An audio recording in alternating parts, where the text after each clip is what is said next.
Hello everyone, কি অবস্থা সবার? আশা করি সবাই ভালো আছো এবং সুস্থ আছো। এই সুশিকি লার্নিং অ্যাপে সবাইকে আবারও স্বাগত। তো আজকের লেসনে আমরা স্থিতিশক্তি সম্পর্কিত গাণিতিক সমস্যার দ্বিতীয় অংশ নিয়ে আলোচনা করব।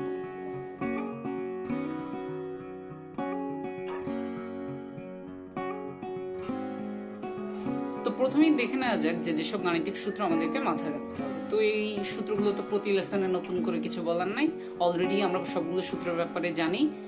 তো এই সূত্রগুলো হচ্ছে আমাদেরকে কাজে লাগবে। মেইনলি আমরা অভিকর্ষী বিভব শক্তির ম্যাথই করব এবং সাথে সাথে গতি শক্তির সূত্রটা মাথায় রাখতে হবে। তার মানে ইপি ইকুয়ালস টু এমজিএইচ আর EK equals to half MV square, এই দুটো মাথায় রাখলেই আপাতত চলবে এই লেসনের জন্য।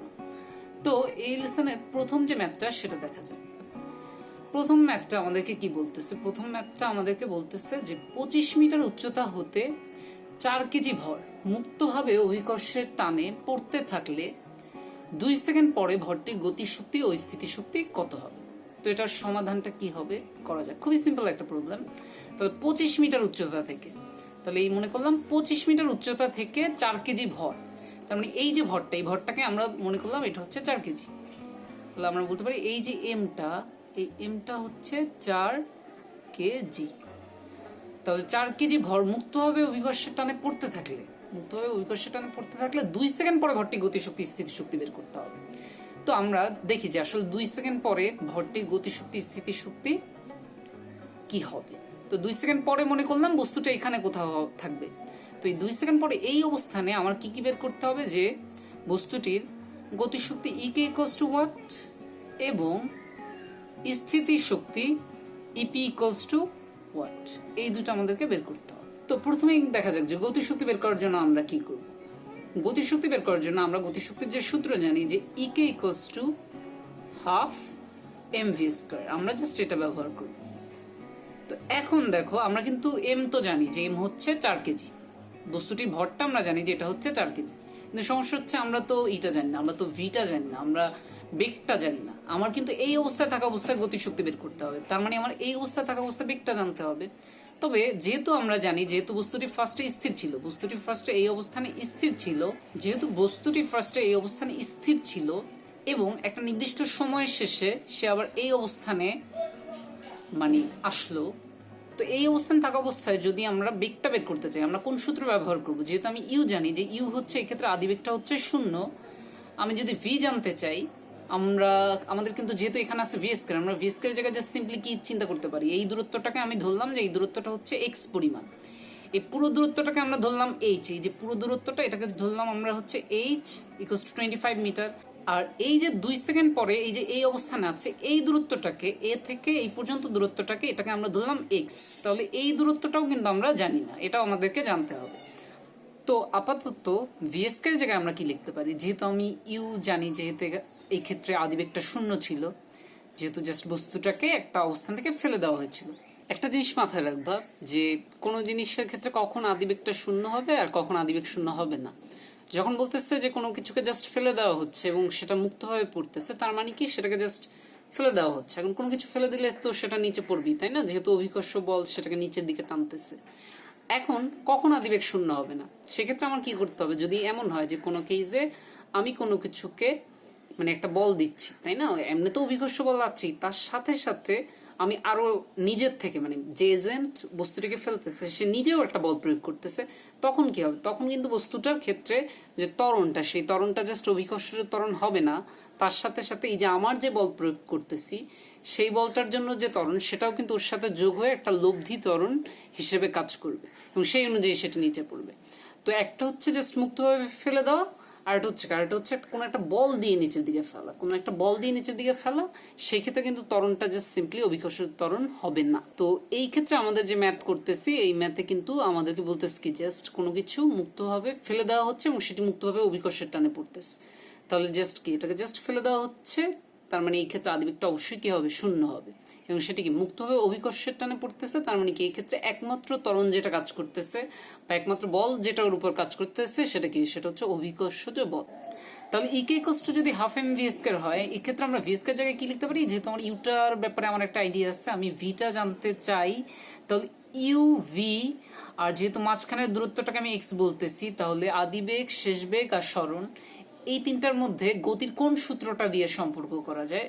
আমি নিশ্চয়ই আশা করছি সবার মাথায় আসতেছে যে এক্ষেত্রে আমাদের যে সূত্রটা ব্যবহার করা উচিত সেটা হচ্ছে হাফ এম ভি স্কয়ার জায়গায় আমরা ব্যবহার করব ইউ স্কয়ার প্লাস কতখানি দূরত্ব নামলো এই থেকে এই পর্যন্ত আসতে, কতখানি দূরত্ব নামলো এক্স পরিমাণ দূরত্ব। তো এই থেকে এই পর্যন্ত যদি এক্স পরিমাণ দূরত্ব নামে তাহলে আমরা এটাকে বলতে পারি জাস্ট 2g x।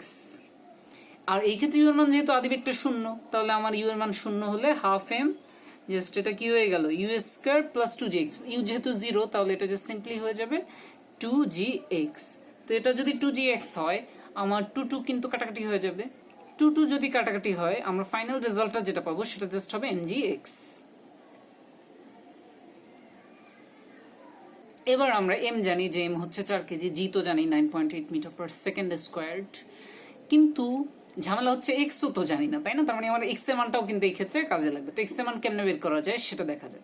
এক্স এর মান বের করার জন্য আমরা কি সূত্র ব্যবহার করতে পারি, যেহেতু আদিবেগটা শূন্য আর যেহেতু আমি টাইমটা জানি, আমি কিন্তু একটা টাইম জানি যে কত সময় পরে মানে এই থেকে এই অবস্থানে আসার ক্ষেত্রে যে সময়টা লাগছে সেই টাইমটাও যেহেতু জানি, আশা করি সবারই মাথায় আসতেছে কোন গতি সূত্রটি ব্যবহার করা উচিত। অবশ্যই আমাদেরকে ব্যবহার করতে হবে এক্স ইকুয়ালস টু ইউটি, মানে s equals to u t plus half a t square, ওই সূত্রটি। আর যেহেতু এই ক্ষেত্রে পরন্ত বস্তুর সূত্র ব্যবহার করতেছি আর এই থেকে দূরত্বটাকে আমরা এক্স বলতেছি, তাহলে আমরা জাস্ট বলতে পারি x equals to u t plus half g t square. এবার আবার একটু খেয়াল করে দেখাও, যেহেতু আদিবেগটা শূন্য তার মানে এই পার্টটা নাই হয়ে যাচ্ছে, x equals two just simply half g t square. তো এক্স ইকুয়ালস টু যদি হাফ জি টি স্কয়ার হয় তো এই মানটা তাহলে এবার দেখা যাক যে মানটা আসলে কত হবে। পরের অংশটুকু আমরা এখানে লিখি যে এক্স ইকুয়ালস টু যদি হাফ জি টি স্কয়ার হয় তাহলে হাফ জি এর জায়গায় কি হবে, জি এর জায়গায় তো 9.8 আর টি স্কয়ার মানে কি, টি তো ছিল 2 এর স্কয়ার হচ্ছে 4। তো এটা ইকুয়ালস টু কি হবে, তো এটা ইকুয়ালস টু হবে যেহেতু আমরা বলতে পারি 2 আর 4 কাটাকাটি গিয়ে 2 জাস্ট 9.8 ইন্টু 2, 9.8 ইন্টু 2 মানে তো 19.6। তাহলে আমরা বলতে পারি এই দূরত্বটা, এই যে এক্স দূরত্বটা এটা হচ্ছে 19.6 মিটার। তাহলে এটা যদি 19.6 মিটার হয় তাহলে এটা 19.6 মিটার হলে আমরা এক কাজ করি, এই দূরত্বটা যদি 19.6 মিটার হয় তাহলে আমরা পরের এই দূরত্বটাও কিন্তু ইজিলি বের করে ফেলতে পারবো যদি আমাদের কাজে লাগে। বাট আপাতত থাক, আপাতত আমরা জানলাম তাহলে টোটাল দূরত্বটা হচ্ছে 25 মিটার আর এতটুকু দূরত্বটা হচ্ছে 19.6 মিটার। এবার আমাদেরকে ফাইনালি কি করতে হবে, এবার আমরা এম এর জায়গায় কি বসাবো, এম এর জায়গায় বসাবো বস্তুটার ভর কত ছিল 4 কেজি, এম এর জায়গায় 4 ইন্টু জি এর জায়গায় তো 9.8 ইন্টু এক্স এর জায়গায় কত 19.6। তাহলে এবার দেখা যায় কি পুরোটা গুণ করলে আসলে কত হবে। এখানের এই 4টাকে কিন্তু আবার চিন্তা করা যায়, এটা মানে হচ্ছে 2 ইন্টু 2, তাহলে আমরা এটাকে বলতে পারি 2 ইন্টু 2, পরের 2 এর সাথে যদি 9.8 গুণ হয়ে যায় 9.8 ইন্টু 2 হচ্ছে আবার 19.6, তাহলে আমি বলতে পারি আবার পরেও আর একটা 19.6 আছে, তাহলে এটা জাস্ট সিম্পলি বলা যায় 2 ইন্টু 19.6 হোল স্কয়ার। আর জিনিস মাথায় রাখবো, এটা যদিও ক্যালকুলেটরে একটা চাপ দিলেই চলে আসবে, বাট তারপরেও একটু চেষ্টা করবো যে সব জিনিস কিভাবে এমনিতেই তোমরা মাথায় মাথায় করে ফেলতে পারো জাস্ট ইজিলি উইদাউট ক্যালকুলেটর। কারণ এইটা একটা ভালো অ্যাডভাইস, যদি এটা প্র্যাকটিস করো এখন থেকেই, যেহেতু তোমরা ইন্টারমিডিয়েটে পড়ছো এখন থেকেই যদি প্র্যাকটিস করো ভবিষ্যতে কিন্তু কাজে দেবে। যেহেতু ভবিষ্যতে যখন তোমরা ইউনিভার্সিটি অ্যাডমিশন বা এইসব করবো অনেক জায়গায় কিন্তু ক্যালকুলেটর ব্যবহার করতে দিবে না, তো তখন তুমি খুব ইজিলি কিন্তু যদি হিসাব নিকাশ করার অভ্যাসটা আগে থেকে থাকে, আর এটা যদি এরকম না থাকে এই অভ্যাস, তখন কি হবে না আমাদের দেখা যায় যে সব কিছুর জন্যই আমরা ক্যালকুলেটর ব্যবহার করি, এই জন্য দেখা যায় যে আমাদেরকে মানে 7 আর 5 কত এটা যোগ করতেও ক্যালকুলেটর ধরতে হয়। তো যদি এইভাবে হয়তো ব্রেকডাউন করে সব ম্যাথে দেখানো সম্ভব না, ওই পরিমাণ সময় আমাদের নেই, বাট দেখা যাক যে তোমরা নিজেরা সবসময় চেষ্টা করবা যে ক্যালকুলেটরটা যত কম ধরা যায় আর কি। যখন একদমই পারবা না তখন ধরবা ঠিক আছে, বাট যখন মানে দেখবা যে কত দূর তুমি হিসাব নিকাশটা একাই করতে পারো, এটা একটা ভালো অ্যাডভাইস মাথায় রেখো। তো আমাদের বের করতে হবে 2 ইন্টু 19.6 হোল স্কয়ার। তো 2 ইন্টু 19.6 হোল স্কয়ার যদি বের করতে চাই আমরা একটু লেখালেখি কমায় ফেলি যেহেতু জায়গা নেই, বা এই পাশে লিখি আমার গতিশক্তি ইকে। তাহলে গতিশক্তি ইকে আমরা পেলাম যে EK equals to M G X. তো এম জি এক্স এর জন্য এটা আবার হিসাব নিকাশ করে আমরা এত দূর আসলাম 2 ইন্টু 19.6, এটার আবার স্কোয়ার। তো এটার যদি স্কোয়ার হয় তো আমরা কি বলতে পারি, আমরা বলতে পারি যে 2 ইন্টু 19.6কে চিন্তা করা যায় না 20 মাইনাস 0.4 হোল স্কোয়ার, তাই না? 20 মাইনাস 0.4 তো 19.6, এবার দেখো, এবার যে পরের এই অংশটাকে আমরা এবার চিন্তা করতে পারি a minus b whole square সূত্র হিসেবে। তাহলে a স্কয়ার মানে 20 স্কয়ার, তার মানে 400 মাইনাস 2ab, 2ab মানে কত, 2ab হচ্ছে 2 ইন্টু 20 ইন্টু 0.4, 2 ইন্টু 20 হচ্ছে 40, 40 ইন্টু 0.4, তাহলে সেটা হবে কত, জাস্ট সিম্পলি 16। তার সাথে যোগ হবে কি, তার সাথে যোগ হবে 0.4 এর স্কয়ার করলে কত হয়, 0.4 এর স্কয়ার করলে কত হবে, 0.4 এর স্কয়ার করলে হবে 0.16। তো 0.4 এর স্কয়ার করলে 0.16 হলে সেটা লিখলাম। তাহলে আমরা কত দূর আসলাম, এখন দেখো 400 মাইনাস 16 কত, 400 মাইনাস 16 হচ্ছে 384। তো 384 প্লাস 0.16 তার মানে 384, 384.16। এটাকে এখন আবার ডাবল করতে হবে। তো এটাকে যদি আমরা ডাবল করতে চাই জাস্ট এভাবে হিসাব করবো, 300 দুগুণে 600, আর যেহেতু আরও সাথে 84 আছে, 80 ডাবল করলে কত হয় 160। তাহলে 600-র সাথে 160 যদি যোগ করি 760, আবার যে সাথে 84 ছিল, এক্সট্রা 4 ছিল, তাই না? তো এক্সট্রা 4 যদি থাকে, 4 এর ডাবল করলে কত, আবার 8, আবার যে 0.16 আছে ওটাকে যদি ডাবল করি তাহলে সেটা কত হবে 32। তাহলে ফাইনাল অ্যান্সারটা কিন্তু হবে 768.32। তাহলে ফাইনাল অ্যান্সারটা আমরা কি বলতে পারি, 768.32।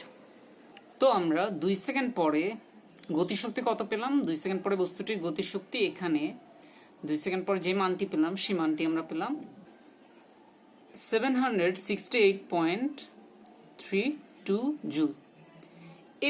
এবার হচ্ছে আমাদেরকে স্থিতির শক্তি বের করতে। তো স্থিতির শক্তি বের করার জন্য আমরা কি ব্যবহার করতে পারি, আমরা জানি স্থিতির শক্তির সূত্র, আমরা জানি EP equals to mgh। তো EP equals to যদি mgh হয়, এখানে আমরা কি করতে পারি, আমরা m এর জায়গায় 4, যেহেতু বস্তুটি ভর ছিল 4 কেজি, যেহেতু বস্তুটি ভর 4 কেজি ছিল, আমরা কিন্তু এটা করতে চাচ্ছি, আমরা কিন্তু এই অবস্থানে থাকা অবস্থায় 2 সেকেন্ড পরে এই অবস্থানে থাকা অবস্থায় বস্তুটির গতিশক্তি একটুকে বের করলাম, আর এখন আমরা বের করতে চাচ্ছি স্থিতিশক্তি। তো স্থিতিশক্তি বের করার জন্য এম তো অবশ্যই আমার 4 কেজি, তার মানে 4, জি এর জায়গায় 9.8, ফাইন। এইচ এর জায়গায় কি, এইচ এর জায়গায় এই উচ্চতাটা সবসময় অভিকর্ষের বেলায় উচ্চতাটা কিন্তু রেফারেন্স থেকে। তো এই ক্ষেত্রে আমাদের রেফারেন্স যেহেতু এই যে নিচের এই তলটা হচ্ছে রেফারেন্স, তো রেফারেন্স থেকে উচ্চতা মানে কি, আমার এই উচ্চতাটা লাগবে। তাহলে এই উচ্চতাটাকে আমরা কি বলতে পারি, টোটাল উচ্চতাটাকে যেহেতু আমরা এইচ বলতেছি এবং সেটাকে বলতেছি 25 মিটার, তাহলে আমি বলতে পারি যে যেহেতু এই থেকে এতটুকু দূরত্ব, এটা 19.6, তাহলে এই দূরত্বটাকে আমি বলা যায় এটা হচ্ছে h-6 পরিমাণ দূরত্ব, বা যেটাকে বলা যায় 25 মাইনাস 19.6। তো 25 থেকে 19.6 যদি বিয়োগ দেই তাহলে সেই মানটি যেটা আমরা পাবো সেটা হচ্ছে 5.4। তাহলে এখানের mgh-টাকে, এখানের h-টা মানে হচ্ছে আসলে h-6, এখানের যে h-টা হচ্ছে আসলে h-6, কারণ আমি এই অবস্থানে থাকা অবস্থায় বস্তুটির কি বের করতে যাচ্ছি, এই অবস্থানে থাকা অবস্থায় বস্তুটির স্থিতিশক্তি বের করতে যাচ্ছি। তো অবশ্যই আমার এই রেফারেন্স থেকে উচ্চতাটা নিতে হবে। তো রেফারেন্স থেকে উচ্চতাটা যদি 5.4 মিটার হয়, রেফারেন্স থেকে উচ্চতা, তাহলে আমার জাস্ট কি 4 ইন্টু 9.8 ইন্টু 5.4 এটা হিসাব করলে আমি কিন্তু স্থিতিশক্তি মান পেয়ে যাচ্ছি। তো এই ক্ষেত্রে স্থিতিশক্তির যে মান, সে মানটি আমরা পাবো 211.68 জুল, অর্থাৎ 211.68 জুল। বা এটাকে এইভাবে হিসাব না করে আবার আরেকভাবেও চিন্তা করা যায়, যেমন আমরা একটা জিনিস তো জানি ক্লাসিক্যাল মেকানিক্সে, এই যে বস্তুটা এখান থেকে এই পুরোটা পড়বে, হ্যাঁ যত উপর থেকে নিচে পড়বে তত এটার স্থিতিশক্তি কমতে থাকবে, গতিশক্তি বাড়তে থাকবে, বাট মোট শক্তি পরিমাণটা কিন্তু কনস্ট্যান্ট থাকবে। এটা কিন্তু আমরা এর স্থিতিশক্তি সম্পর্কিত যে গাণিতিক সমস্যা, তার প্রথম অংশ এটা নিয়ে আলোচনা করে এসেছি। তো মোট শক্তি পরিমাণটা যদি কনস্ট্যান্ট থাকে, তো দেখা যাক যে আসলে এই অবস্থানে থাকা অবস্থায় স্থিতিশক্তি মানটা আসলে কত এই বস্তুটির বেলায়। তো এই অবস্থায় থাকা অবস্থায় যদি আমরা এই বস্তুটির স্থিতিশক্তিটা হিসাব করি, সেটাই কিন্তু ওর টোটাল শক্তি, তাই না? সেটাই কিন্তু ওর টোটাল শক্তি, ওই ইপিটাই মানে কিন্তু ওর টোটাল শক্তি বা টোটাল এনার্জি। তো সেই যে মানটা দিয়ে লিখলাম যেহেতু টোটাল শক্তি এখানে থাকা অবস্থায়, এবং সেটার বেলায় আমি mgh, এম এর জায়গায় তো 4 কেজি, জি এর জায়গায় 9.8 এবং এইচ এর জায়গায় কত, এইচ এর জায়গায় হচ্ছে 25 মিটার, কারণ যেহেতু ভূমি থেকে উচ্চতাটা হচ্ছে 25 মিটার পরিমাণ। তো ভূমি থেকে যদি 25 মিটার পরিমাণ উঁচু হয় তাহলে 4×25=100, 9.8 ইন্টু 100, এটা কত 980। তাহলে আমরা বলতে পারি যে এই ক্ষেত্রে মোট শক্তিটা, যে বস্তুটা যে কোনো অবস্থায় থাকুক তার মোট শক্তিটা কিন্তু 980 জুলই থাকবে। যদি বস্তুটি এখানে থাকে তখন তার মোট শক্তি মানে কি, তার স্থিতি শক্তি সেটা কত 980 জুল। আবার যখন সেটি ভূমিতে গিয়ে আঘাত করবে তখন তার মোট শক্তি মানে কি, তখন তো আর তার কোনো স্থিতি শক্তি থাকবে না, যেহেতু রেফারেন্স থেকে তার উচ্চতাটা শূন্য হয়ে যাচ্ছে। তো তখন তার মোট শক্তি কিন্তু ওই গতিশক্তি, বাট সেটাও কিন্তু ওই মানটা কিন্তু সবসময় 980 জুল। আমি যে কোনো অবস্থায় এই যে বস্তুটা এখান থেকে পড়তেছে যে কোনো জায়গায় যে বস্তুটির যে মোট শক্তি পরিমাণ, যে কোনো জায়গায় বস্তুটির যে মোট শক্তি পরিমাণ সেটা কিন্তু সব জায়গায় 980 জুল পরিমাণ। তাহলে 980 জুল পরিমাণ যদি হয় তাহলে ওই অ্যানালাইসিস থেকে আমরা এটা বলতে পারি কিনা যে স্থিতিশক্তি বের করার সময় আমি এই অবস্থানে থাকা অবস্থায় আমি যদি স্থিতিশক্তি বের করতে চাই, যেহেতু মোট শক্তি পরিমাণ 980 জুল, আমি জাস্ট 980 থেকে একটু আগে যে গতি শক্তি বের করছি 768.32 জুল, এটা যদি বিয়োগ করে দেই তাহলেও কিন্তু আমি ঘুরে ফিরে কি পেয়ে যাচ্ছি 211.68 জুল পরিমাণ।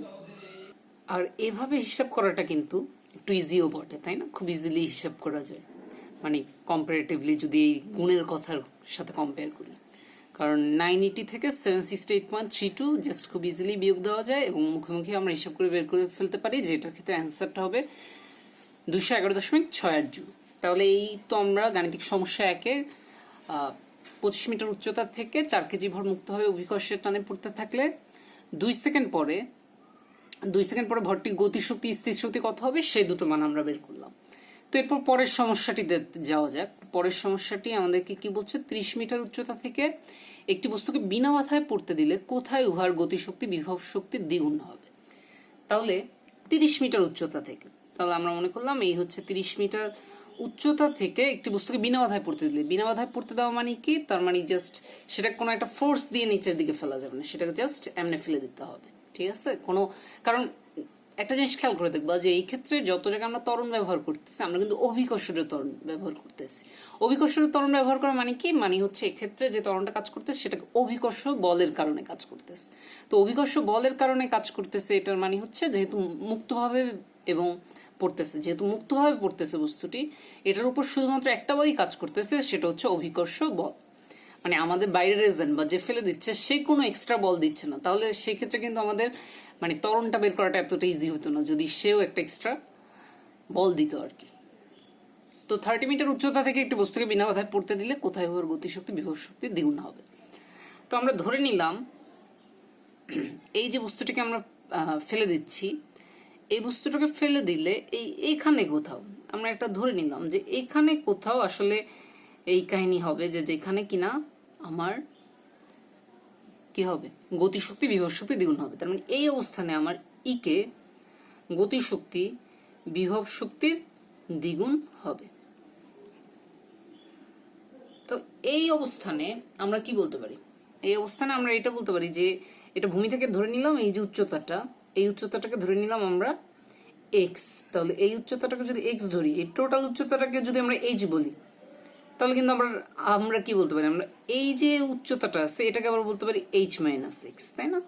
জাস্ট আমরা একটু কিছু জিনিস জাস্ট ফর্মুলেট করে ফেললাম। তো এবার যেহেতু গতিশক্তি বিভব শক্তির দ্বিগুণ, তার মানে ইকে হচ্ছে ইকুয়ালস টু 2EP, তাহলে ইকের জায়গায় আমরা কি লিখতে পারি, ইকের জায়গায় আমরা লিখতে পারি হাফ এম ভি স্কোয়ার। তো ইকের জায়গায় যদি আমরা হাফ এম ভি স্কোয়ার লিখি এই ক্ষেত্রে, আর 2EP-র জায়গায় মানে ইপির জায়গায় তো আমরা লিখতে পারি কি, ইপি মানে কি এই অবস্থানে থাকা অবস্থায়, কিন্তু আমরা কিন্তু বলতেছি বস্তুটি এই অবস্থানে থাকা অবস্থায় তার গতিশক্তি বিভব শক্তি দ্বিগুণ। তো এই অবস্থায় থাকা অবস্থায় বিভব শক্তি মানে কি, রেফারেন্স থেকে উচ্চতাটা কতটুকু, এই অবস্থানে থাকা অবস্থায় রেফারেন্স থেকে উচ্চতাটা কিন্তু এক্স, তাহলে এখানে আমরা এম জি এক্স ব্যবহার করব। এবার একটা জিনিস চিন্তা করা যাক যে আসলে ভি স্কয়ারটার জায়গায় কি লেখা যায়, তাই না? আমরা কিন্তু জানি না আসলে এই অবস্থায়, এই যে এখান থেকে যে বস্তুটি এখানে পড়তেছে, এই যে এই অবস্থা থেকে যে বস্তুটি এতখানি পড়লো, এরপর এই অবস্থায় থাকা অবস্থায় বেগটা তো আমরা জানি না, বাট বেগটা না জানলেও এই ক্ষেত্রে বেগটা বের করাটা কিন্তু আমাদের জন্য ইজি, যেহেতু আমরা বিনা বাধায় পড়তেছি বস্তুর বিনা বাধায় যদি পড়ে তাহলে আমরা বলতে পারি যে এই ক্ষেত্রে ইউ ইকুয়ালস টু কি, এই ক্ষেত্রে ইউ ইকুয়ালস টু 0, আদিবেগ শূন্য। আদিবেগ যদি শূন্য হয়, যেহেতু এখানের যে এই থেকে এই পর্যন্ত যে দূরত্ব এটাকে আমরা এইচ মাইনাস এক্স বা কোন একটা রাশি দিয়ে প্রকাশ করছি, এবং আমরা ভিটার সাথে সম্পর্ক করতে চাই, অলরেডি এর আগের মতো বুঝে গেছো যে ভি স্কয়ার জায়গায় আসলে কোন সম্পর্কটা ব্যবহার করতে হবে, আদিবেগ সরণ আর শেষ বেগের মধ্যে সম্পর্ক করতে চাইলে আমরা এটাকে চিন্তা করতে পারি যে v square equals to u square plus 2g, এই থেকে এই পর্যন্ত দূরত্বটাকে কিন্তু আমরা দেখতে পাচ্ছি যে এটাকে আমরা বলতেছি এইচ মাইনাস এক্স। তাহলে ইউ স্কয়ার যেহেতু 0, কারণ যেহেতু আদিবেগ শূন্য, তাহলে ভি স্কয়ার জায়গায় আমরা জাস্ট সিম্পলি চিন্তা করতে পারি কি 2gh মাইনাস 6। তাহলে ভি স্কয়ার জায়গায় যদি আমি 2gh মাইনাস 6 চিন্তা করি, 2gh minus 6 equals to 2mgx, এটা যদি চিন্তা করি, এবার কি করা যায়, এবার কিন্তু আমার দুপাশ থেকে mg কিন্তু আমি কাটাকাটি করে ফেলতে পারি। তো দুপাশ থেকে আর এখানে 2 কাটাকাটি হয়ে যাচ্ছে। তাহলে আমরা কি ফাইনালি কি পাচ্ছি, আমরা ফাইনালি পাচ্ছি যে এখানে h মাইনাস এক্স, এখানে h minus x equals two হবে h minus x equals two হবে 2x। তার মানে আমি বলা যায় এই ক্ষেত্রে যে h ইকুয়ালস টু হবে 3x। যদি এই এক্সটাকে এই পাশে নিয়ে আসি, h ইকুয়ালস টু 3x হবে, বা 3x ইকুয়ালস টু h যেভাবেই বলি। তাহলে 3x ইকুয়ালস টু যদি h হয়, তাহলে x ইকুয়ালস টু কি হবে, h বাই 3। তো x ইকুয়ালস টু যদি h বাই 3 হয়, x equals to h by 3 মানে কি, আমার x মানে তো এই উচ্চতাটা, তাই না, যে ভূমি থেকে এই যে এই পর্যন্ত উচ্চতা, যে অবস্থানে আমরা বলতেছি যে গতিশক্তি হচ্ছে বিভব শক্তির দ্বিগুণ। তাহলে এই অবস্থানে আমরা x ইকুয়ালস টু যদি h বাই 3 বলি, তাহলে h এর মানটা কত, h এর মানটা তো হচ্ছে আমাদের, h এর মানটা হচ্ছে 30 বাই 3, তার মানে 10 মিটার। তাহলে আমরা বলতে পারি এই উচ্চতাটা হচ্ছে 10 মিটার। তার মানে ভূমি থেকে 10 মিটার উচ্চতায়, মানে 30 মিটার উচ্চতা থেকে একটা পুস্তক বিনা বাধায় পড়তে দিলে এক্স্যাক্টলি ভূমি থেকে 10 মিটার উচ্চতায় উহার গতিশক্তি কি হবে, ওর গতিশক্তি বিভব শক্তির দ্বিগুণ হবে। আচ্ছা, তো এটা বের করার জন্য আমরা আরেকটা ইজি উপায় আছে। দেখতেই পাচ্ছ যে শেষে যে টার্মটা আসতেছে, শেষে যে টার্মটা পাচ্ছি আমরা, এটার দিকে একটু ভালো করে খেয়াল করলে দেখবা যে এই যে x equals to h by 3 এই যে ফরম্যাটটা পাচ্ছি, এটাকে আমি চাইলে এভাবে চিন্তা করতে পারি যে এই ক্ষেত্রে যখনই এরকম থাকবে যে কোথাও উহার গতিশক্তি বা কোথায় উহার গতিশক্তি বিভব শক্তির দ্বিগুণ, 3 গুণ, 4 গুণ, যে কোনো ভাবেই প্রশ্ন আসতে পারে, সম্পর্কটা যে কোনো রকমেরই হতে পারে। বাট যখন বলবে গতিশক্তি বিভব শক্তির এত গুণ, সেই ক্ষেত্রে যে রেজাল্টটা হবে, সেই রেজাল্টটা ভূমি থেকেও, এই এক্সটা কিন্তু অবশ্যই মাথায় রেখো, এটা কিন্তু ভূমি থেকে উচ্চতা, তাই না, এটা কিন্তু ভূমি থেকে উচ্চতা। তো ভূমি থেকে উচ্চতা যদি হয়, এই জিনিসটাকে চাইলে আমি এভাবে চিন্তা করতে পারি যে x equals to h by, কারণ এই উপরের টার্মটা তো h, তাই না, এই যে 30 এটা তো h, বাই নিচের যে 3, এই ক্ষেত্রে কত গুণ ছিল, দ্বিগুণ ছিল, বাট নিচের টার্মটা দেখতেছি 3, তাহলে নিচের টার্মটা হবে সবসময় কত গুণ, তার সাথে এক যোগ হবে, তার মানে n প্লাস 1। তার মানে আমার যদি এটা প্রশ্ন থাকতো যে কোথায় উহার গতিশক্তি বিভব শক্তি 3 গুণ হবে, সেই ক্ষেত্রে অ্যান্সারটা কি হতো তাহলে, যে কোথায়, যদি প্রশ্নটা এমন থাকতো যে কোথায় গতিশক্তি বিভব শক্তি 3 গুণ, মানে কোথায় ইকে ইকুয়ালস টু 3 ইপি, এটা যদি আমাদের কাছে জানতে চাইতো, তো সেই ক্ষেত্রে যে অ্যান্সারটা আমরা পেতাম, সেই অ্যান্সারটা হতো 30 বাই 3 প্লাস 1। 3 প্লাস 1 মানে কত, 3 প্লাস 1 মানে হচ্ছে 4। তো 30 বাই 4 হচ্ছে, এটা হচ্ছে 7.5। তাহলে 7.5 মিটার উচ্চতায় কিন্তু আমার কি হবে, 7.5 মিটার উচ্চতায় কিন্তু গতিশক্তি বিভব শক্তি 3 গুণ হবে। আচ্ছা, তো এই ব্যাপারগুলো কিন্তু আমাদেরকে মাথায় রাখতে হবে। আরেকটা জিনিস চিন্তা করো যে এখানে যে এই থেকে এই পর্যন্ত যে দূরত্বটা, টোটাল যে 30 মিটার দূরত্বটা, এটাকে যদি আমরা 3টা ভাগে ভাগ করে চিন্তা করি, তাহলে 3টা ভাগ করলে এখানে জাস্ট একটা অংশ চিন্তা করলাম, তাহলেই হয়ে যাবে। তাহলে এটা হচ্ছে, মানে কি বলবো, এই যে উপরে এইটা হচ্ছে একটা অংশ, এটা হচ্ছে 2 নম্বর অংশ, এটা হচ্ছে 3 নম্বর অংশ, তাই না, আমরা টোটাল যে দূরত্বটাকে এটাকে 3টা অংশ ভাগ করলাম, একটা হচ্ছে এইটুক, তারপরে অংশ হচ্ছে এতটুক, তারপরে অংশ হচ্ছে এতটুক। তো এটাকে যদি টোটাল 3টা ভাগে ভাগ করি, তাহলে টোটাল 3টা ভাগে ভাগ করলে আমার কি হবে, আমি খেয়াল রাখবো যে যত বস্তুটা নিচে পড়তেছে তত কিন্তু ওর কি হতে থাকবে, ওর বিভব শক্তিটা কমতে থাকবে, যেহেতু রেফারেন্স থেকে ওর উচ্চতাটা কমে যাচ্ছে, যত নিচে নামতেছে তত রেফারেন্স কিন্তু নিচের এই তলটা, তো রেফারেন্স থেকে তত কিন্তু ওর উচ্চতাটা কমে যাচ্ছে, তার মানে তত ওর বিভব শক্তিটাও কমে যাবে। বাট ওর যে গতি শক্তি, সেটা কিন্তু আস্তে আস্তে কি হতে থাকবে, সেটা কিন্তু আস্তে আস্তে বাড়তে থাকবে, যেহেতু যত নিচে যাচ্ছে তত অভিকর্ষজ ত্বরণের কারণে তত ওর কি বলে, তত ওর বেগটা বাড়তে থাকবে, অভিকর্ষজ ত্বরণ কাজ করতেছে যেহেতু নিচের দিকে, তো তত ওর বেগটা বাড়তে থাকবে। তো এটাকে আমরা এইভাবে চিন্তা করতে পারি, এটাকে যদি টোটাল 3টা ভাগ করি, এক্স্যাক্টলি এই যে পজিশন, মানে ভূমি থেকে যদি উপর থেকে চিন্তা করি, এটা কি, এটা তাহলে উপর থেকে 10 মিটার নিচে, বা ভূমি থেকে 20 মিটার উপরে, যেভাবে বলি উপর থেকে 10 মিটার নিচে বা ভূমি থেকে 20 মিটার উচ্চতে। তো এই পজিশনে কিন্তু যদি সম্পর্কটা দেখি, তখন কিন্তু ইপি ইকুয়ালস টু কি হবে, এটা যদি আমরা বের করতাম, তখন কিন্তু ইপি ইকুয়ালস টু আবার 2 হতো। তার মানে ওই পজিশনে বিভব শক্তিটা হতো গতিশক্তি দ্বিগুণ, বাট যখন আরেক কোয়ার্টার নিচে এদিকে চলে আসতেছে, তখন কিন্তু আবার গতিশক্তিটা বিভব শক্তি দ্বিগুণ হয়ে যাচ্ছে, কারণ যত নিচে পড়তেছে তত বিভব শক্তিটা কমে যাচ্ছে এবং সেটা আস্তে আস্তে কিসে কনভার্ট হচ্ছে, সেটা আস্তে আস্তে গতি শক্তিতে কনভার্ট হচ্ছে। এবার এই সমস্যাটা কিন্তু এভাবে না এসে অন্যভাবেও আসতে পারতো। এখন অন্যভাবে কিভাবে আসতে পারতো? যদি এই সমস্যাটা আমাদেরকে এভাবে বলতে পারতো যে একটি বস্তু নির্দিষ্ট উচ্চতা থেকে ফেলে দেওয়া হলো, ভূমি হতে 10 মিটার উচ্চতায়, গতিশক্তি বিভব শক্তির দ্বিগুণ হলে কত উচ্চতা থেকে বস্তুটি ফেলে দেওয়া হয়েছিল। তো বুঝতেই পারতেছে যে এই ক্ষেত্রে আমাদের দেওয়া আছে কি, এই ক্ষেত্রে আমাদের এক্সটা আমরা জানি যে ভূমি থেকে 10 মিটার উঁচুতে, ভূমি থেকে 10 মিটার উঁচুতে আমরা জানি যে গতিশক্তি বিভব শক্তি দ্বিগুণ, তার মানে এই উচ্চতা যে ইকে ইকুয়ালস টু 2 ইপি সেটা আমরা জানি। বাট এই ক্ষেত্রে আমাদের টোটাল যে দূরত্বটা, এই যে টোটাল দূরত্বটা এটা বের করতে হবে, এবং টোটাল দূরত্বটা কত এটাই আমাদের কাছে জানতে চাচ্ছে। তাহলে এই টোটাল দূরত্বটা এইচ ইকুয়ালস টু হোয়াট, এটা আমাদের কাছে জানতে চাচ্ছে। বাট এক্স ইকুয়ালস টু যে 10 মিটার সেটা কিন্তু আমরা জানি, তাই না? তাহলে এই ক্ষেত্রে আমরা এই উপরের এই অংশটাকে বলতে পারি এটা হচ্ছে এইচ মাইনাস এক্স, জাস্ট আগের মতোই। এর আগের বার কি ছিল, এইচ দেওয়া ছিল, সেটা থেকে এক্স বের করতে হয়েছে। এবার এক্স দেওয়া আছে, সেটা থেকে এইচ বের করতে হবে। সম্পর্ক সবই আগের মতো। আমি ইকুয়ালস টু 2 ইপি এটা থেকেই শুরু করব, কারণ যেহেতু সম্পর্ক আমার এটা দেওয়া আছে। তো ইকুয়ালস টু 2 ইপি দিয়ে লেখা শুরু করব, এবং তারপর ইকের জায়গায় আমি কি বসাবো, ইকের জায়গায় বসাবো হাফ এম ভি স্কয়ার, আর ইপির জায়গায় বসাবো কি, ইপির জায়গায় বসাবো যখন বস্তুটি এই অবস্থানে আছে, এই অবস্থানে থাকা মানে 2 এম জি এক্স, 2 তো এমনি আছে, ইপির জায়গায় জাস্ট এম জি এক্স, যেহেতু এই অবস্থানে আমরা চিন্তা করতেছি।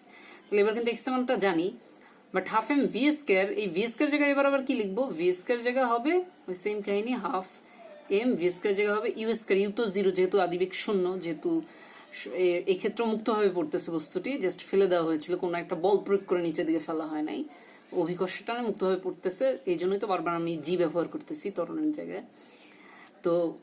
তো এখানে ভি স্কয়ার জায়গায় জাস্ট সিম্পল চিন্তা করা যায় কি, ইউ স্কয়ার প্লাস 2g, এই থেকে এই পর্যন্ত দূরত্বটা মানে কি এইচ মাইনাস সিক্স। তো একসাথে লেখা যায় যে এটা যেহেতু ইউ স্কয়ারটা জিরো হয়ে যাচ্ছে, ইউ যেহেতু জিরো, তো 2g h minus six equals to 2 mg x। তাহলে এবারও আমরা দেখতে পাবো সবকিছু কাটাকাটি গিয়ে এবারও কিন্তু এই যে mg কাটাকাটি, এই পাশ থেকে দুপাশ থেকে এই পাশে আবার 2 কাটাকাটি, তাহলে এই পাশে আমরা দেখতে পাচ্ছি এবারও আমরা পাচ্ছি কি h মাইনাস x, আর এই পাশে পাচ্ছি 2x। তার মানে এখান থেকেও কিন্তু আমরা পেয়ে যাচ্ছি h ইকুয়ালস টু 3x। তাহলে h ইকুয়ালস টু যদি 3x পাই, তাহলে আমরা বুঝতে পারতেছি যে যেহেতু x 10 মিটার, তাহলে h কত হবে, 30 মিটার। এটা দুইভাবে বলতে পারে, একটা হচ্ছে এক্স দেওয়া থাকতে পারে, সেটা থেকে এইচ বের করা লাগতে পারে, অথবা এইচ দেওয়া থাকতে পারে, মানে সেটা থেকে সম্পর্ক অনুযায়ী আমার এক্স বের করা লাগতে পারে যে কত উচ্চতায় আসলে বস্তুটিকে ফেলে দেওয়া হয়েছিল। কারণ এই সম্পর্কটা কিন্তু অনেকভাবে দেওয়া থাকতে পারে, তাই না? সবসময় যে গতিশক্তি বিভব শক্তি দ্বিগুণ হবে তা না, আমার অন্যভাবে থাকতে পারে। আমার থাকতে পারে যে বিভব শক্তি গতিশক্তির দ্বিগুণ হবে, ইপি ইকুয়ালস টু 2 ইকে হবে, অথবা ইপি ইকুয়ালস টু 3 ইকে হবে। যাই হোক, প্রত্যেকটা ম্যাথে একইভাবে করতে হবে। অথবা ইকে ইকুয়ালস টু মনে করি 2.5 গুণ হবে, এভাবে থাকতে পারে, ইকে ইকুয়ালস টু 2.5 ইপি হবে। বাট প্রত্যেকটা ক্ষেত্রেই আমার দেখতে হবে যে গতিশক্তি বের করার সময় আমি যখনই গতিশক্তি বের করব, যেমন ইপি ইকুয়ালস টু যদি 2 ইকে, এই কেসটা চিন্তা করি, ইপি ইকুয়ালস টু 2 ইকে এইরকম ভাবে যদি দেওয়া থাকে, যদি এই কেসটার কথা চিন্তা করি, তাহলে ইপি ইকুয়ালস টু 2 ইকে মনে করলাম যে এখানে কোথাও এই সম্পর্কটা হচ্ছে। তো এটা যদি হয়, সেক্ষেত্রে কিন্তু আমার ইপির জায়গায় আমি সেক্ষেত্রে এক্স তো আমি ধরলাম যে এতখানি আবার এক্স ধরলাম, তাই না? তখন আবার সেই কন্ডিশনের জন্য তো আমি এক্স ধরলাম, মনে করো যে এতখানি এক্স ধরলাম ভূমি থেকে। তাহলে আবার উপরের এতটুকু সেই কেসের জন্য কি হবে, এইচ মাইনাস এক্স। তাহলে ইপির জায়গায় কি হবে, ওই যে এম জি এক্স, বাট হ্যাঁ 2, আর ইকের জায়গায় কি হবে, ইকের জায়গায় হবে হাফ এম, ইউ তো যেহেতু জিরো, তাই না, u square plus 2g h minus x, সেটাকে তাহলে এই থেকে এই পর্যন্ত পড়তেছে বস্তুটা, তাহলে এটা হবে u square plus 2g h minus x, just simply u তো জিরো, তাহলে 2g এইচ মাইনাস এক্স এমনি চিন্তা করা যাক। তো এটা যদি হয় 2 কাটাকাটি, তাহলে এটার বেলায় যদি সাপোজ আগের ম্যাথের সাথে কম্পেয়ার করা যাক, যে আগের ম্যাথে যেমন আমরা জানতাম যে 30 মিটার উচ্চতা ছিল টোটাল, এটার ক্ষেত্রে যদি আমার কাছে প্রশ্নটা এইভাবে থাকে যে ইপি ইকুয়ালস টু কোথায় বিভব শক্তি গতিশক্তির দ্বিগুণ হবে, তাহলে সেই উচ্চতাটা যদি আগের ম্যাথে করার সময় আমি বলে দিচ্ছি সেটা 20 মিটার, ভূমি থেকে 20 মিটার উচ্চতা সেই কাহিনী হবে। তো সেটা যদি এভাবে থাকতো, তাহলে এটা থেকেও আমরা বের করে নিতে পারতাম। তো এমজিও কিন্তু দুপাশ থেকে কি হয়ে যাবে, কাটাকাটি হয়ে যাবে। এই যে এমজি কিন্তু কাটাকাটি হয়ে যাবে। এক্স ইকুয়ালস টু হবে 2h মাইনাস 2x। তার মানে আমার এক্ষেত্রে এক্স এই পাশে 2x চলে আসলে 3x ইকুয়ালস টু 2h হবে। তার মানে আমার এক্স ইকুয়ালস টু কি হবে, এক্স ইকুয়ালস টু হবে 2h/3।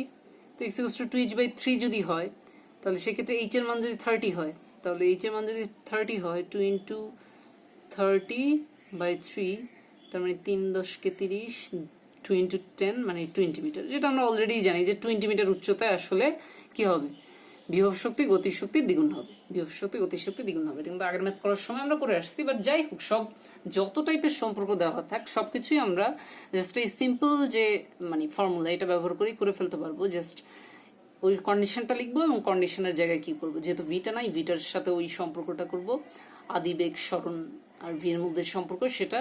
আর সবসময় মাথায় রাখবো যে গতিশক্তির বেলায় উপর থেকে, গতিশক্তির বেলায় দূরত্বটা হচ্ছে উপর থেকে, আর বিভব শক্তির বেলায় যে দূরত্বটা সেটা হচ্ছে রেফারেন্স থেকে, তার মানে নিচ থেকে।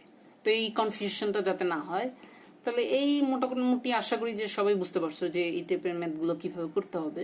এগুলো খুবই সিম্পল ম্যাথ।